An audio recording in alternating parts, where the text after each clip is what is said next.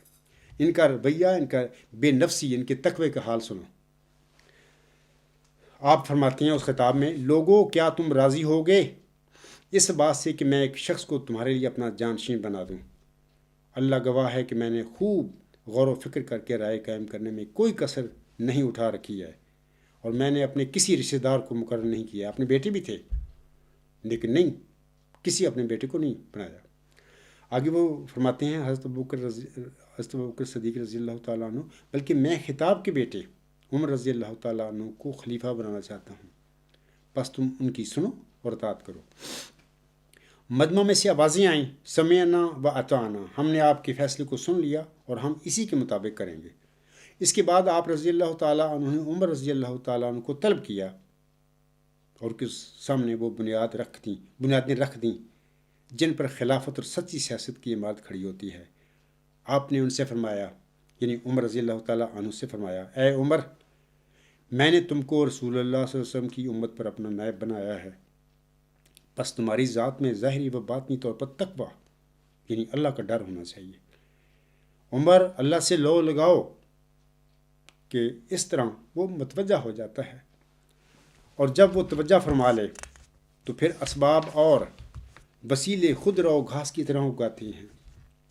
کسی طاقت پر بھروسہ نہ کرو، کیونکہ جو طاقتیں کام بناتی ہیں اگر ان کو اللہ کے ہاں سے اجازت نہ ملے تو پھر وہ پلٹ پڑتی ہیں اور بننے والے کام بھی بگڑ جاتے ہیں۔ اے عمر، جب اہل نار کا ذکر آئے تو کہنا کہ اے خدا تو مجھے ان میں شامل نہ کیجیے، اور جب اہل جنت کا حال پڑھو تو التجا کرنا کہ اللہ تو مجھے ان سے ملا دے۔ اے عمر، ان باتوں کے علاوہ اللہ کی مرضی پر چلنے کے لیے نفس کو قابو میں رکھنے کی بہت ضرورت ہے، اور ابن خطاب رضی اللہ تعالیٰ عنہ، نفس کی خصوصیت یہ ہے کہ اگر اس کی ایک خواہش پوری کر دی جائے تو اس کی ہمت جوان ہو جاتی ہے اور وہ اس سے زیادہ بری خواہشوں کے لیے اور زیادہ زور کے ساتھ ہاتھ پاؤں مارنے لگتا ہے۔ اے عمر رضی اللہ تعالیٰ عنہ، جب تم میری ان نصیحتوں پر عمل کرو گے تم مجھے گویا اپنے پاس بیٹھا ہوا پاؤ گے۔ اللہ نیک اعمال میں تمہاری مدد کرے۔ یہ تھے حضرت ابوبکر صدیق رضی اللہ تعالیٰ عنہ، اور میں یہ سمجھتا ہوں کہ خلفائے راشدین جو ہیں ان کے سردار تھے، دنیا میں جو خلیفے منتخب ہوتے ہیں یا نامزدگیاں ہوتے ہیں ان کے یہ سردار تھے۔ ان کا سامعین نے سن لیا کہ انہوں نے کیا حضرت عمر رضی اللہ تعالیٰ عنہ کو نامزد بھی کیا اور پھر ان کو نصیحت بھی کی۔ برخلاف اس کے حضرت عمر فاروق رضی اللہ تعالیٰ عنہ کے خود سختہ فضل عمر مرزا بشیر الدین محمود احمد نے حضرت مولوی نور الدین رضی اللہ تعالیٰ عنہ کے دور قیادت میں تنظیمیں بنا کر اور بڑے مکر و فریب اور بڑی جد و جہد اور بڑی مکاری اور فریب کاری کے ساتھ غالباً 14 مارچ 1914 کو، یعنی جب حضرت مولوی نور الدین رضی اللہ تعالیٰ عنہ فوت ہوئے تھے، جماعت احمدیہ کی قیادت پر قبضہ کر لیا، اور پھر 6-7 جنوری 1944 کو خواب دیکھا پہلے لاہور میں، اور اس کے بعد 28 جنوری 1944 کو قادیان میں خطبہ جمعہ میں حلفاً جھوٹا دعویٰ مسلم کر دیا۔ مرزا بشیر الدین محمود احمد اور حضرت عمر فاروق رضی اللہ تعالیٰ عنہ کے رویے، طرز عمل اور تقویٰ اور طہارت میں زمین و آسمان کا فرق تھا۔ سامعین کرام، لہذا مفتری اللہ مرزا بشیر الدین محمود احمد پر قاتلانہ حملے کو حضرت عمر فاروق رضی اللہ تعالیٰ عنہ پر کیے گئے قاتلانہ حملے کے ساتھ ہم کسی قسم کی بھی کوئی مشابہت یا تشبیہ نہیں دے سکتے۔ لہذا پھر مرزا بشیر الدین محمود احمد فضل عمر جو الہامی ٹائٹل ہے ذکی غلام مسیح الزماں کا یا مود نشان رحمت کا، اس الہامی ٹائٹل کے مصداق وہ کیسے بن گئے یا کیسے ہو سکتے ہیں؟ لیکن اپنے قبضہ کر لیا جماعت پر۔ اللہ خیر صلی اللہ، سارے الہام وغیرہ وہ ان کے اپنے قبضے میں تھے، وہ سمجھتے تھے کہ اب جو کرنا میں نے کرنا ہے، اللہ تعالیٰ بھی فارغ مرزا غلام اسم بھی فارغ، محمد اسم بھی فارغ، تو اب میں نہیں کرنا. پھر اللہ نے پھر اس کو پکڑا، پڑھ کے دائیں ہاتھ سے پھر اس کی رگے جان کو، رگے گردن کو کاٹا اپنی قدرت کاملہ کے ساتھ. اے میرے احمدی بہنوں اور بھائیوں اور دیگر سامنے کرام، اب میں 8ویں وجہ کی طرف آتا ہوں. 8ویں وجہ یہ ہے کہ حضرت عمر فاروق رضی اللہ تعالیٰ عنہ انتہائی متقی اور خاکسار اور مٹے ہوئے انسان تھے، جبکہ تقویٰ اور خاکساری مرزا بشیر الدین محمود احمد کے قریب سے بھی نہیں گزری تھی. میں چند مثالیں دے دیتا ہوں آپ لوگوں کے آگے. پہلی مثال سنیے کہ یہ جو میں الفاظ پڑھوں گا حوالہ، وہی کتاب ہے اصحاب رسول صلی اللہ علیہ وسلم اور ان کے کارنامے، صفحہ 167 168 پر یہ الفاظ ہیں. نبی احمد سہا لکھتے ہیں، یہ حوالہ دیتے ہیں نبی احمد سہا علامہ ابن سعد رضی اللہ تعالیٰ عنہ اپنی مقبول زمانہ کتاب طبقات، اس کا حوالہ دیتے ہیں. یہ وہ لکھتے ہیں، حضرت عمر رضی اللہ تعالیٰ عنہ اپنے اور اپنے اہل و عیال کے لیے بہت کم گزارا لیتے تھے، اور حالات یہ تھے کہ جب کپڑے گرمیوں میں بناتے تھے تو یہ کپڑے اس وقت تک استعمال کرتے تھے جب تک وہ بسیدہ ہو کر پاش پاش نہیں ہو جاتے تھے. جب کبھی موسم بدلتا تو آپ رضی اللہ تعالیٰ عنہ کو سخت اذیت پہنچتی. آپ کی غذا جو کی روٹی اور زیتون کا سالن تھا. یہ صورتحال دیکھ کر حضرت عثمان رضی اللہ تعالیٰ عنہ اور حضرت زبیر رضی اللہ تعالیٰ عنہ آپ کی صاحبزادی ام المومنین حضرت حفصہ رضی اللہ تعالیٰ عنہا کے پاس پہنچے اور کہا کہ ہمارا نام نہ لینا اور ہماری نمائندگی کرتے ہوئے اپنے باپ سے کہیں کہ جو وہ اپنے اور اپنے اہل و عیال کے لیے گزارا لیتے ہیں، اس سے تو بنیادی ضروریات بھی پوری نہیں ہو سکتی، لہٰذا کچھ اضافہ کر لیجیے. حضرت ام المومنین رضی اللہ تعالیٰ عنہا نے اپنے باپ سے یہ کہا تو فرمانے لگے، وہ کون لوگ ہیں جو اس کام کی ترغیب دے رہے ہیں؟ میں ضرور ان کی خبر لوں گا. حضرت حفصہ رضی اللہ تعالیٰ عنہا نے عرض کیا، میں نے وعدہ کیا ہے کہ نام نہیں بتاؤں گی. فرمایا، اچھا تم میرے اور ان لوگوں کے درمیان ہو، بتاؤ کیا رسول اللہ صلی اللہ علیہ وسلم نے فاقے نہیں کیے تھے، پیبند لگے ہوئے کپڑے نہیں پہنے تھے؟ پھر جب آپ صلی اللہ علیہ وسلم نے دنیا کی طرف توجہ نہیں کی تو مجھے ایسے مشورے کیوں دیے جاتے ہیں؟ سبحان اللہ، الحمدللہ. یہ تھے وہ خلفائے راشدین، ان کا نمونہ. تو جناب یہاں پر جماعت احمدیہ قبرستان میں جماعت پر قبضے، پھر جھوٹے دعوے، اور پھر وہ جو دو چندے، ایک چندہ عام مرزا غلام صاحب نے جاری کیا، ایک چندہ وسیعت، ان دو چندوں کو پھر 48 چندوں تک پہنچا کر مرزا بشیر الدین محمود احمد نے اور اس کے جانشینوں نے احمدی مظلوم احمدیوں، سادہ احمدیوں، غریب احمدیوں کو لوٹا، اور آج تک لوٹتے احمدی آج تک لوٹتے چلے آ رہے ہیں. دوسری مثال میں دینا چاہتا ہوں آپ لوگوں کے آگے. اسی کتاب میں صفحہ 168 پر نبی احمد سہا لکھتے ہیں، ایک رات اپنے غلام اسلم کے ساتھ مدینہ کے قریب سرار کے مقام سے گزر رہے تھے کہ دیکھا ایک بڑی عورت خیمے میں کچھ پکا رہی تھی اور چند بچے ارد گرد بیٹھے ہوئے تھے. جب نزدیک پہنچے تو سنا کہ بچے رو رہے ہیں. پوچھا کیا بات ہے، یعنی اندر داخل ہو کر بڑھیا سے پوچھا. بڑھیا نے بتایا کہ یہ بھوکے ہیں اس لیے روتے ہیں. آپ رضی اللہ تعالیٰ عنہ نے پوچھا، ہانڈی میں کیا پک رہا ہے؟ اس نے کہا، کچھ بھی نہیں، صرف پانی چڑھا دیا ہے تاکہ بچے بہل جائیں اور پھر سو جائیں. یہ سن کر آپ رضی اللہ تعالیٰ عنہ کانپ اٹھے اور آنکھوں میں آنسو بھر آئے. سامعین کرام اور احمدی بہنوں، بھائی اور بزرگوں، سنیے، یہ تھے خلفائے راشدین. انہوں نے کبھی یہ دعویٰ نہیں کیا تھا کہ ہمیں خدا نے بنایا ہے یا ہم پر الہام ہوا ہے. آپ کس دجل میں پھنسے بیٹھے ہوئے. آگے وہ لکھتا ہے نبی احمد سہا، اسلم کو لے کر شہر لوٹے، بیت المال کا دروازہ کھولا، آٹے کا ایک تھیلا اور لوگوں نے زیتون کا ایک برتن اٹھا لیا. اسلم نے کہا کہ میرے کندھے پر رکھ دیجئے. فرمایا، کیا قیامت کے روز بھی تم میرا بوجھ اٹھاؤ گے؟ آپ رضی اللہ تعالیٰ عنہ نے یہ سامان لا کر بڑھیا کے سامنے رکھ دیا. وہ کھانا پکانے میں مصروف ہو گئی اور آپ رضی اللہ تعالیٰ عنہ اس کی آگ پھونکنے لگے. بڑھیا نے کہا، اللہ تمہیں جزا دے، خلیفہ تو تمہیں ہونا چاہیے تھا، نہ کہ عمر رضی اللہ تعالیٰ عنہ کو. فرمایا، اللہ عمر کو معاف فرمائے، خیر کل تم بچوں کو لے کر خلیفہ کے پاس آؤ، انشاءاللہ میں بھی وہاں ملوں گا اور تمہارا وظیفہ مقرر ہو جائے گا۔ یہ مردود جو بنے پھرتے ہیں خدا کے بنائے ہوئے خلیفے، اگر ان میں سے کوئی ہوتا تو کہتا وہ عمر تو میں ہی ہوں۔ دیکھو نا کیا کمال تقوی اور بے نفسی تھی حضرت عمر رضی اللہ تعالیٰ عنہ کی، اور آپ کن لوگوں کو فضل عمر کے ٹائٹل دیتے پھر رہے ہو۔ سامعین کرام، اسے کہتے ہیں تقوی اور اپنے نفس سے خالی ہونا۔ کیا مرزا بشیر الدین محمود احمد کے قریب سے بھی اس قسم کا تقوی گزرا تھا؟ ہرگز نہیں، ہرگز نہیں۔ ایک اور مثال سن لیجئے کہ حضرت عمر رضی اللہ تعالیٰ عنہ اکثر وہ رات کو گردش کیا مطلب کہ اپنے مدینہ میں چکر کاٹا کرتے تھے، گلیوں میں گزرتے تھے، لوگوں کی خبر لیتے تھے۔ ایک دفعہ کسی گھر سے گزرے تو اندر سے باتیں ہو رہی تھیں، وہ میں سناتا بزبانی آپ کو بتا دیتا ہوں۔ ایک خاتون اپنی بیٹی سے کہہ رہی تھی کہ بیٹا، وہ شیر خوار تھا، کوئی دودھ بیچنے والا اس کا گھر تھا، کہ دودھ میں تھوڑا سا پانی ملا لو۔ تو اس بیٹی نے کہا کہ امی، امیر المومنین رضی اللہ تعالیٰ نے یہ حکم نہیں دیا ہوا کہ دودھ میں پانی نہیں ملانا؟ تو ماں نے کہا اپنی بیٹی سے کہ بیٹا یہاں پر عمر رضی اللہ تعالیٰ عنہ، عمر امیر المومنین کہاں ہیں؟ تو بیٹی نے کہا کہ اگر یہاں پر امیر المومنین رضی اللہ تعالیٰ عنہ نہیں ہیں تو ان کا خدا تو ہے۔ تو یہ واقعہ انہوں نے سنا گھر سے، یہ بات گھر جا کر اپنے بیٹے عاصم سے کہا کہ جاؤ پتہ کریں کہ فیملی کون ہے، کون لوگ ہیں۔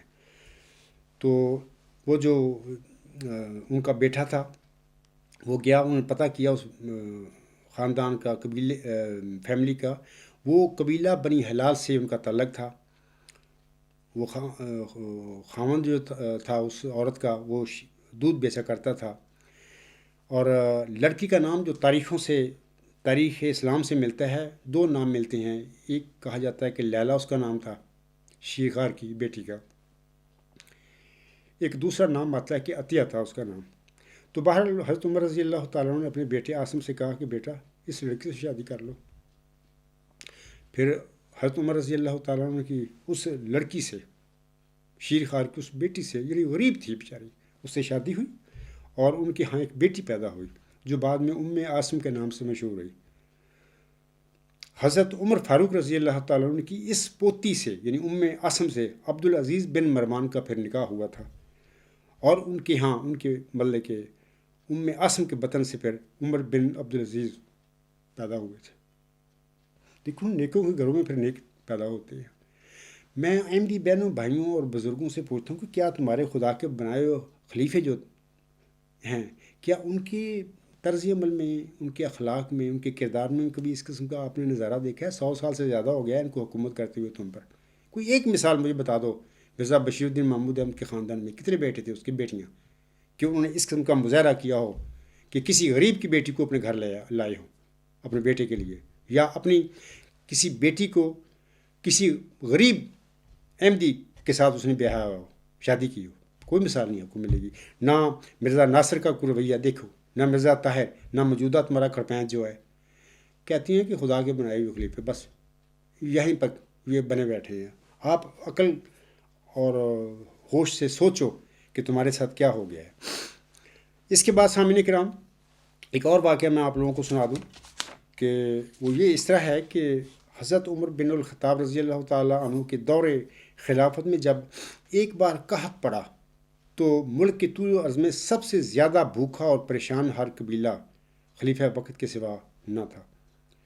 آپ نے اپنی خوراک گٹاتے فقہ کشی کی حد تک پہنچا دی۔ شہد، گوشت، ہر طرح کی لذیذ چیزیں اپنے لیے عملاً حرام کر لی تھیں۔ گھی کا استعمال بالکل ترک کر دیا تھا، اور نیم فقہ کشی اور ذہنی اضطراب کے عالم میں جب آپ ضرورت مندوں کے سامان خورد و نوش کا بوجھ اپنی پیٹھ پر اٹھائے آبادی کے طول و عرض میں افتاں و خزاں دوڑتے نظر آتے تھے تو لوگ یہ دیکھ کر غم سے کراہنے لگتے تھے کہ عمر رضی اللہ تعالیٰ عنہ کا سرخ و شاداب رنگ جل کر سیاہ ہو گیا ہے۔ یہ وہ دور تھا جب حضرت عمر فاروق رضی اللہ تعالیٰ عنہ فاقہ کشوں کے شریک حال رہنے کے لیے تمام غذاؤں سے دستکش ہو کر صرف زیتون کے روغن پر گزارا کرتے تھے۔ وہ اللہ کا پاک باز بندہ شاید بھوک سے جان ہی دے دیتا اگر وہ دو باتیں مانے نہ ہوتی، ایک تو جان بوجھ کر جان دینے کی شرعی ممانعت، اور دوسری یہ خیال کہ اگر نظم و نقص بجا لانے والا کوئی نہ رہا تو قحط کا دامن اور بھی وسیع ہو جائے گا۔ بھوک پیاس سے زیادہ جو چیز ان کو ماہی بے آب بنائے ہوئے تھی وہ یہ لرزہ خیز تصور تھا کہ انہی کی خلافت کے زیر سایہ جو قحط انسانوں کو پیس ڈال رہا ہے، اسے دور کرنے میں خود ان کی مساعی کسی بھی دوسرے سے کم رہ گئی، یا اپنی بھاری ذمہ داری کہ وہ کما حقہ نہ نبھا سکے تو مالک یوم الدین کو کیا جواب دیں گے۔ یہی وہ تصور تھا جو فقر و فاقہ سے کہیں زیادہ ان کو گھلائے دے رہا تھا، اور اسی لیے ریگستان کے جھلسا دینے والی دھوپ میں تپتی ہوئی زمین پر برہنہ پا غذا اور اناج کا بوجھ کمر پر اٹھائے وہ خود فراموشی کے عالم میں ادھر سے ادھر چکر لگا رہے تھے۔ یہی وہ کرب تھا سامنے کرام جس سے ان کی روح تڑپ رہی تھی اور ان کی جسمانی صحت کا توازن تہ و بالا ہو کر رہ گیا تھا۔ اسی اضطراب وارفتگی کے عالم میں ایک بار انہوں نے اپنے معصوم صاحبزادے کو تربوز کی کاش لیے دیکھا اور جوش غضب سے کانپ اٹھے۔ وہ بھول گئے کہ یہ ان کا معصوم جگر پارا ہے جو اس کم سنی میں ان کے ساتھ ساتھ نیم فاقہ کشی کے تجربات سے گزر رہا ہے۔ اس وقت انہیں صرف ایک بات یاد تھی، صرف ایک بات، یہ کہ عامت المسلمین قحط کی آنچ میں تپ رہے ہیں، اس لیے خلیفہ کے بچے کو کوئی حق نہیں کہ تربوز کی کاش سے لطف اندوز ہو سکے۔ وہ دیوانہ وار بچے کی طرف بڑھے اور بے دردی سے کاش چھین لی۔ اے میرے قبرستانی جیالیو، مجھے بتاؤ بطور خاص ابو الحکم صاحب جو بنے پھرتے ہیں کہ کیا تمہارے نام نہاد خلیفے جو بنے پھرتے ہیں اللہ کے بنائے ہوئے یہ مردود ٹولہ، کہ ان کا بھی کسی میں سے کسی کا رویہ آج تک 100 سال میں کسی نے دیکھا کہ ان لوگوں نے بھی اپنے طرز عمل اور اپنے اخلاق سے اس قسم کی مثالیں احمدی احباب کے آگے چھوڑی ہوں؟ ہرگز نہیں۔ حضرت عمر رضی اللہ تعالیٰ عنہ اپنے بیٹے کے منہ سے کاش چھین کر کہتے ہیں، تم تربوز کھاتے ہو اور رسول اللہ صلی اللہ علیہ وسلم کی امت مر رہی ہے۔ تم نے دیکھا یہ لوگ کیسے تھے سامنے کرام، ان کے سینوں میں کیسا دل تھا، ان کے ذہن کس طرح سوچتے تھے۔ اللہ کے آخری رسول صلی اللہ علیہ وسلم نے کہا تھا، قسم ہے خدائے برتر کی کوئی شخص مومن نہیں ہو سکتا جب تک وہ مجھ سے اپنی اولاد، اپنے مال و متاع اور اپنی جان سے زیادہ محبت نہ رکھے۔ اے میرے احمدی بھائیوں اور بزرگوں، حضرت عمر فاروق رضی اللہ تعالیٰ عنہ کا طرز عمل، عاجزی اور انکساری اور خوف خدا، آپ مجھے دکھا دیں اپنی جماعت احمدیہ قبرستان میں جن لوگوں کو تم فضل عمر بناتے پھر رہے ہو کہ وہ زندگی میں کیا کرتے رہے تھے تمہارے ساتھ۔ اس لیے میں کہتا ہوں کہ آپ لوگ ہوشک کے ناخن لیں۔ ایک دفعہ ایک خشیت الہی کا میں ایک واقعہ ان کو آپ لوگوں کو بتانا چاہتا ہوں حضرت عمر فاروق رضی اللہ تعالیٰ عنہ کا۔ سامعین کرام، ایک دفعہ حضرت عمر فاروق رضی اللہ تعالیٰ عنہ فرمانے لگے کہ اگر اس وقت آسمان سے آواز آئے کہ سب لوگ بخشے جائیں گے اور جنت میں چلے جائیں گے مگر ایک کے سوا، فرمانے لگے شاید وہ ایک میں ہی ہوں گا۔ یہ ہے وہ تقویٰ، یہ ہے وہ بے نفسی، یہ ہے وہ عاجزی اور انکساری، اللہ کا ڈر۔ مسجدوں میں دروازے بند کر کے ایک نام نہاد خلیفہ جا رہا ہے، اپنی خود ساختہ مجلسیں بنائی ہوئی ہے انتخاب، ایک منٹ دے وچ ایک نواں خلیفہ بن کے بہ جاتا ہے جی خدا نے بنایا خلیفہ۔ لانتیو کیوں ظلم کرتے پھر رہے ہو جماعت احمدیہ کے افراد پر؟ میں ان سے بھی کہتا ہوں اور احمدیہ سے بھی کہتا ہوں کہ اپنے عقل اور ہوش کے نخل لو۔ یہ ظالم لوگ ہیں، یہ تمہیں 100 سال سے زیادہ عرصہ ہو گیا یہ لوٹتے پھر رہے ہیں۔ ان کا پروگرام ہے کہ آئندہ 1000 سال تک ہم، یہ بلائے قادیان ہے، بلائے دمشق کا الہام ہوا تھا مرزا غلام حسن کو 9 اپریل 1907 کو، تو تمہارے گلے پڑی ہوئی ہے۔ یہ 1000 سال تک پروگرام ان کا کہ تمہیں لوٹتے رہیں۔ خدا کا خوف کرو۔ تو میرا تو کام ہے سمجھانا اور دلائل اور براہین کے ساتھ، باقی تمہاری اپنے مقدر۔ اب یہ تو تھا ان کا حضرت عمر فاروق رضی اللہ تعالیٰ عنہ کی تقویٰ، ان کی بے نفسی اور ان کا طرز عمل۔ تو اب میں مرزا بشیر الدین محمود کا بھی تھوڑا سا حال آپ کو سنا دیتا ہوں۔ کہاں جناب مرزا بشیر الدین محمود احمد کا طرز عمل سامعین کرام عمر فاروق رضی اللہ تعالیٰ عنہ کے بالمقابل، کہ جو ساری زندگی اپنے دور حکومت میں احمدیوں کو نہ صرف ذلیل کرتے رسوا کرتے رہے، بلکہ ان سے ناانصافیاں بھی کرتے رہے اور انہیں مالی طور پر لوٹتے بھی رہے، اور ان کے احمدیوں کے بچے اور بچوں کی عزتیں بھی لوٹتے رہے۔ ایک بدکار انسان تھا۔ انشاءاللہ آئندہ خطبہ میں شاید میں ان باتوں کی تفصیل آپ لوگوں کو بتاؤں۔ کوئی انسان کسی دوسرے انسان پر، اور وہ بھی کہ جماعتی احمدیہ کا کوئی قائد ہو، خلیفہ ہو، کلواتا ہو، نام نہادی بھی شاہ خلیفہ ہو، کہ جھوٹا اس پر کوئی بدکاری کا الزام لگایا، کیسے ہو سکتا ہے؟ اگر کوئی لگاتا ہے تو وہ پاگل نہیں ہے، اس کا مطلب اس سے زیادتی ہوئی ہے۔ تو یہ صاحب جو تھے ساری زندگی یہ کام کرتے رہے۔ اب سن لیجئے کہ ایک حوالہ ہے الفضل 2 جون 1936، مرزا بشیر الدین محمود احمد جو خود ساختہ فضل عمر بنا ہوا تھا اور خود ساختہ مسلم ہو، تو یہ کیا کہتے ہیں؟ وہ کہتے ہیں حکومت ہمارے پاس نہیں ہے کہ ہم جبر کے ساتھ ان لوگوں کی اصلاح کریں۔ ان لوگوں سے مراد غریب بیچارے مسکین احمدی، وہ ان کی اصلاح کرتا پھر رہا تھا۔ اور ہٹلر یا میسولینی کی طرح جو شخص ہمارے حکموں کی تعمیل نہ کرے اسے ملک سے نکال دیں، اور جو ہماری باتیں سننے اور ان پر عمل کرنے پر تیار نہ ہو اسے عبرتناک سزا دیں۔ اگر حکومت ہمارے پاس نہ ہوتی، اگر حکومت ہمارے پاس ہوتی تو ہم ایک دن کے اندر اندر یہ کام کر لیتے۔ اب خود سوچو احمدی ہو کہ یہ اس کو تم عمر فاروق رضی اللہ تعالیٰ کے ساتھ ملاتے پھر رہے ہو۔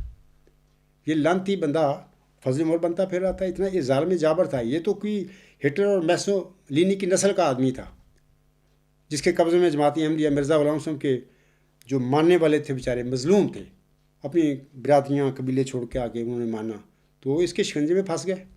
آج تک اس کے جانشین جو ہے سارے مردود لوگ ہیں، جو تم سب کو مذہب کے نام پر، اللہ تعالیٰ کے نام پر، محمد عربی صاحب کا نام لے کر دروشی پڑھ کر کے، مرزا غلام صاحب کا نام اور احمدیت کا نام لے کر تمہیں لوٹتے پھر رہے ہیں۔ آگے سن لیجئے ایک اور حوالہ۔ وہ کہتے ہیں، یہ عرفان الہی ہے، صفحہ 94 پر یہ جو حوالہ ہے، لوگ چیک کر سکتے ہیں کہ یہ ٹھیک ہے حوالہ یا نہیں ہے، بہرحال میں جو میرے سامنے ہے میں پڑھ رہا ہوں۔ کہتے ہیں کہ انتقام لینے کا زمانہ اب زمانہ بدل گیا ہے۔ دیکھو پہلے جو مسیح آیا تھا اسے دشمنوں نے صلیب پر چڑھایا، مگر اب مسیح اس لیے آیا کہ اپنے مخالفین کو موت کے گھاٹ اتارے۔ حضرت مسیح موعود نے مجھے یوسف قرار دیا ہے، مردود یوسف بھی موعود بنا ہوا تھا، جیسا کہ مرزا صاحب فرماتی ہیں کہ آ رہی ہے اب تو خوشبو میرے یوسف کی، مجھے گو کہو دیوانہ میں کرتا ہوں اس کا انتظار۔ یہ وہ ذکی غلام ہے، وہ موعود نشان رحمت ہے، اس کو اللہ تعالیٰ نے موعود یوسف قرار دیا ہوا ہے۔ ساری زندگی مرزا غلام صاحب اس موعود ذکی غلام کو، اس موعود نشان رحمت کو، اس موعود یوسف کو ڈھونڈتے رہے۔ آگے وہ کہتا ہے کہ حضرت مسیح صاحب نے مجھے یوسف قرار دیا ہے، میں کہتا ہوں مجھے یہ نام دینے کی کیا ضرورت تھی، یوسف ہی بنا بیٹھا ہے۔ یہی کہ پہلے یوسف کی جو حد تک کی گئی ہے اس کا میرے ذریعہ ازالہ کر دیا جائے، انا للہ و انا الیہ راجعون۔ بس وہ تو ایسا یوسف تھا جو جسے بھائیوں نے گھر سے نکالا تھا، وہ تو واقعی یوسف تھا نا، بھائیوں نے گھر سے نکالا تھا، مگر اس یوسف نے یعنی اس لانتی نے اپنے دشمن بھائیوں کو گھر سے نکال دیا۔ انجمن اشاعت اسلام کے سارے بزرگ جو تھے، اکثریت اصحابیوں کی تھی، ان کے ساتھ اس بندے نے کیا کیا اصل 1914 میں۔ بس میرا مقابلہ آسان نہیں، یہ تو تماشبین ٹائپ کا بندہ تھا، ایک غلط آدمی تھا، اس کا مذہب سے کیا تعلق تھا۔ ایک اور حوالہ سن لیجئے، یہ لکھتا ہے تقدیر الہی صفحہ 29، خدا تعالیٰ نے آپ مرزا غلام احمد کا نام عیسیٰ رکھا ہے تاکہ پہلے عیسیٰ کو تو یہودیوں نے سولی پر لٹکایا تھا، مگر آپ زمانہ کے یہودی صرف لوگوں کو سولی پر لٹکائیں۔ حالانکہ مرزا غلام صاحب تو ایک غریب مسکین انسان تھے، ساری زندگی مخالفوں نے گالیاں دیں، دکھ سہتے رہے، اخراج مقاطعہ سہتے رہے، تو یہ اپنے باپ کے متعلق یہ کیسے کیسے باتیں کر رہا ہے کہ اس کو ایسے کرنا تھا۔ تو ایک اور حوالہ سن لیجئے، وہ لکھتے ہیں کہ ساری دنیا، یہ تقریر خلیفہ قادیان مندرجہ الفضل 25 اپریل 1930، وہ کہتے ہیں ساری دنیا ہماری دشمن ہے، بعض لوگ جب ان کو ہم سے مطلب ہوتا ہے تو ہمیں شاباش کہتے ہیں، جس سے بعض احمدی یہ خیال کر لیتے ہیں کہ وہ ہمارے دوست ہیں، حالانکہ جب تک ایک شخص خواہ وہ ہم سے کتنی ہمدردی کرنے والا ہو، پوری طور پر احمدی نہیں ہو جاتا، یعنی ان کو چندے وغیرہ نہیں دیتا، ان کے ہاتھ نہیں چومتا، اس وقت تک ان کی تسلی نہیں ہوتی. یہ سمجھتے کہ ابھی تک یہ پھنسا نہیں ہے. ان کی یہ خواہش ہے بھی اگر کوئی ان کے چندے دے، مال دے، اپنا سب کچھ دے دے، ان کے ہاتھ چومے تو پھر کہتے ہیں اب یہ احمدی ہے. آگے وہ کہتا ہے وہ ہمارا دشمن ہے. ہماری بھلائی کی صرف ایک صورت ہے، وہ یہ کہ تمام دنیا کو اپنا دشمن سمجھیں تاکہ ان پر غالب آنے کی کوشش کریں. شکاری کو کبھی غافل نہ ہونا چاہیے. دیکھیں نا، شکاری احمدیوں کو شکاری کہہ رہا ہے نا، یہ تبلیغ مولوی شولوی کرتے پھر ہیں ساری ارباب اختیار ایجالے. میں ان کو بھی کہوں گا کہ یہ شکاری تمہارے متعلق یہ لفظ اس نے استعمال کرایا ہوگا. آپ کیا کم کرتے پھر ہیں؟ کس بندے کو آپ فضل مسلم موت بناتے پھر رہے ہیں؟ جس انسان کی بطین کو اللہ نے قطع کیا اپنے دائیں ہاتھ سے طاقت سے، اور اس کو عبرت کا نشان بنا دیا اور مفلوج ہو گیا بندہ، اس کو تم مسلم موت بناتے پھر رہے ہو، اس کو تم فضل عمر بناتے پھر رہے ہو. بطور خاص میں یہ جیلوں کو مخاطب کر رہا ہوں اس وقت، اور خود ساختہ جو ابو الحکم ہے وہ میری باتیں دھیان سے سنیں. تیری یہ ذاتی لڑائی نہیں ہے.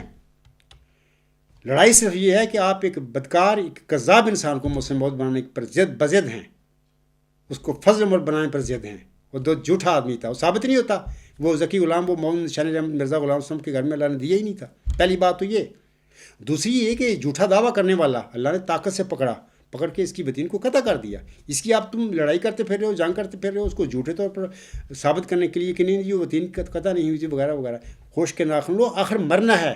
ابو الحکم صاحب، یہ آپ میرے ساتھ جو کرتے پھر رہے ہیں، یہ آپ ایک فعال تیار ہو رہی ہے میری بھی اور آپ کی بھی. قیامت کے دن یہ ساری فائل آپ کے آگے ہوگی کہ آپ عبدالغفار جمعہ کے ساتھ کیا کرتے رہے تھے، اور میری فائل بھی بن رہی ہے، وہ بھی اللہ تعالیٰ کے حضور ہوگی. آگے وہ کہتا ہے شکاری کو کبھی غافل نہ ہونا چاہیے اور اس امر کا برابر خیال رکھنا چاہیے کہ شکار بھاگ نہ جائے. یعنی وہ جو عام مسلمان ہیں وہ ان کو لفظ استعمال کر رہا ہے شکار کا، یا ہم پر حملہ ہی نہ کر دے. دیکھیں، آپ نے دیکھ لیا ہے کہ اس کا کیا حال تھا. اس قسم کے بندے کو تم لوگ فضل عمر جماعت میں بنایا ہوا ہے اور دیتے ہو مثالیں چودھری محمد ظفر اللہ خان صاحب کی کہ وہ اپنی کتاب رینیسنس آف اسلام میں اگلے صفحے پر، یعنی 332 کے آگے وہ اس کو فضل عمر بنا رہے ہیں. تو میں کہہ رہا ہوں، میں پہلے ہی بتا چکا ہوں کہ وہ اپنی سادگی لا علمی میں، اپنی عقیدت کے نشے میں چودھری محمد ظفر اللہ صاحب یہ کام کر رہے تھے، جبکہ یہ تو بدکار آدمی تھا.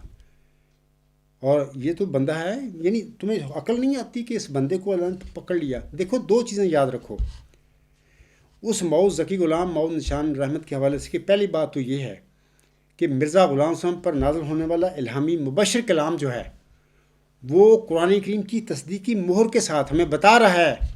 اللہ ہمیں احمدیوں کو بتا رہا ہے کہ میں نے وہ موز ذکی غلام، وہ موز نشان رحمت محمدی مرزا غلام صاحب کو بطور اسماعیلی لڑکا نہیں دیا اور نہیں پیدا ہوا ان کے گھر میں. پہلی بات یہ ہے کہ مرزا بشیر الدین محمود احمد یا کوئی مرزا غلام صاحب کا لڑکا کس طرح وہ ذکی غلام مسیح عظمیٰ یا موز نشان رحمت یا مسلم کیسے بن سکتا ہے؟ وہ فضل عمر کیسے ہو سکتا ہے؟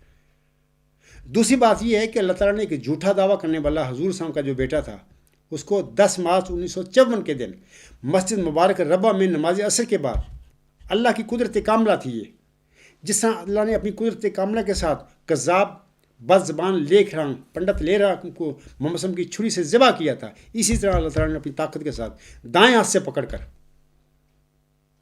اس مفتری اللہ جو بشیر الدین محمود تھا، اس کی رگ جان کو، اس کی وطن کو قطع کر دیا تھا. اور ڈاکٹر چیک کرنے آئے. یہ ساری باتیں میں بارہا بتا چکا ہوں کہ ڈاکٹروں نے کہا جی اس کی تو وطن میں وہ چاقو کی نوک جو ہے وہ داخل ہو گئی اور وہاں پر وہ ٹوٹ گئی. یہ سارا اللہ کا کام تھا، اللہ نے توڑی تھی. نہ ٹوٹتی تو پھر زندہ نہیں رہنا تھا، اس نے بہرحال مر جانا تھا. تو اللہ تعالیٰ نے زندہ اس لیے رکھا تاکہ اس کو، اس مفتری اللہ کو اللہ نے سزا بھی دینی تھی.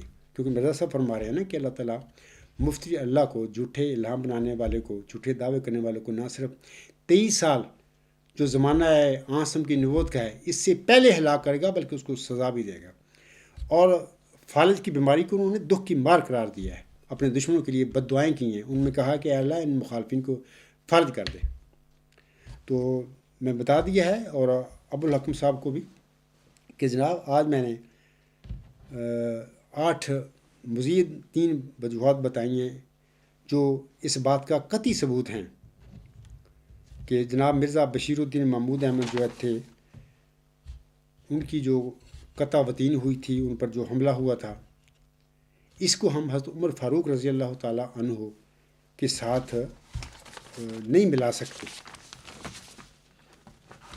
ان میں کوئی مشابہت نہیں دے سکتے۔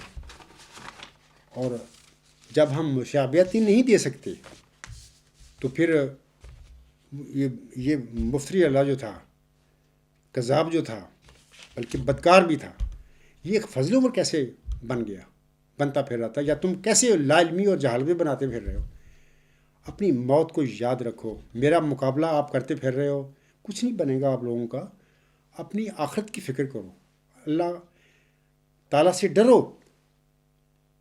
میں صادق ہوں، اگر آپ سمجھتے ہو میں کسی غلطی میں ہوں، آپ میدان میں آؤ یا لندن مجھے بلا لو، انشاءاللہ تعالیٰ ہماری بات ہوگی، اور اس میں انشاءاللہ دودھ کا دودھ اور پانی کا پانی ہو جائے گا۔ تیار ہو اس کے لیے؟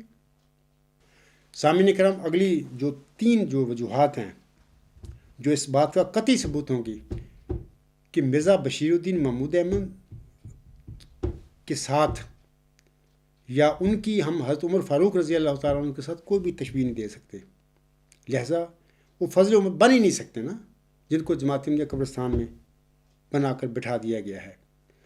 تو اس کی اگلی 3 جو وجوہات ہیں، میں انشاءاللہ آئندہ خطبہ جمعہ میں اللہ کی دی ہوئی توفیق کے ساتھ آپ لوگوں کے آگے بیان کروں گا، اور اسی پہ میں اپنا آج کا خطبہ جمعہ جو ہے ختم کرتا ہوں۔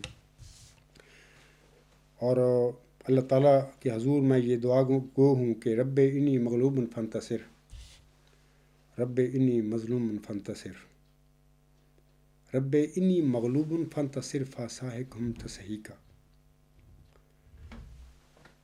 رب انصرنی علی القوم المفسدین، رب انصرنی علی القوم الفاسقین، رب انصرنی علی القوم الکافرین۔ ایک کرشمہ اپنی قدرت کا دکھا، اے میرے خدا، تو دیکھ رہا ہے کہ تیرے بندے کے ساتھ کیا ہو رہا ہے۔ جماعت احمدیہ قبرستان کے نام نہاد خلیفے یا نام نہاد پیٹ پرست مولوی اور ان کے جالے، ان کے ارباب و اختیار کیا کرتے پھر رہے ہیں، تو دیکھ رہا ہے سب کچھ تماشا۔ تقویٰ سے خالی، ایمان سے خالی، انسانیت سے خالی وہ سزائیں اس عاجز کو اور اس عاجز کے ساتھیوں کو دیتے پھر رہے ہیں جو ابو جہل نے ہمارے پیارے نبی حضرت محمد مسلم اور آپ کے سسم کے اہل و یار اور آپ کے رشتہ داروں کو دی تھی، شیب ابی طالب میں ڈال میں۔ اے میرے خدا، تو جانتا ہے یہ کیا ہو رہا ہے تیرے بندے کے ساتھ، تو جانتا ہے کہ تو نہیں اسے مبعوث فرمایا ہے، لوگ نہیں جانتے، تو جانتا ہے۔ اس لیے میں تیری جناب سے التجا کرتا ہوں کہ ایک کرشمہ اپنی قدرت کا دکھا، تجھ کو سب قدرت ہے اے رب الورا، حق پرستی کا مٹا جاتا ہے نام، ایک نشان دکھلا کہ ہو حجت تمام۔ والحمد للہ والصلاۃ والسلام علی رسولہ محمد المصطفیٰ افضل الرسول و خیر الورا سیدنا و سید کل ما فی الارض والسماء وما علینا الا البلاغ وآخر الدعوانا ان الحمد للہ رب العالمین۔ اولا و آخرا و ظاہرا و باطنا ہو و مولانا، نعم المولا و نعم النصیر و نعم الوکیل۔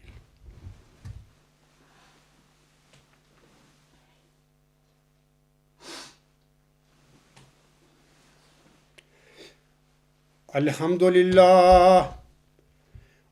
للہ نحمدہ ونستعینہ ونستغفرہ ونؤمن بہ ونتوکل علیہ ونعوذ باللہ من شرور انفسنا ومن سیئات اعمالنا، من یہدہ اللہ فلا مضل لہ ومن یضللہ فلا ہادی لہ، ونشہد ان لا الہ الا اللہ ونشہد ان محمدا عبدہ ورسولہ۔ عباد اللہ رحمکم اللہ، ان اللہ یأمر بالعدل والاحسان وایتاء ذی القربی وَيَنْهَى عَنِ الْفَحْشَاءِ وَالْمُنْكَرِ وَالْبَغْيِ يَعِظُكُمْ لَعَلَّكُمْ تَذَكَّرُونَ اذْكُرُوا اللَّهَ يَذْكُرْكُمْ وَادْعُوهُ يَسْتَجِبْ لَكُمْ وَلَذِكْرُ اللَّهِ أَكْبَرُ.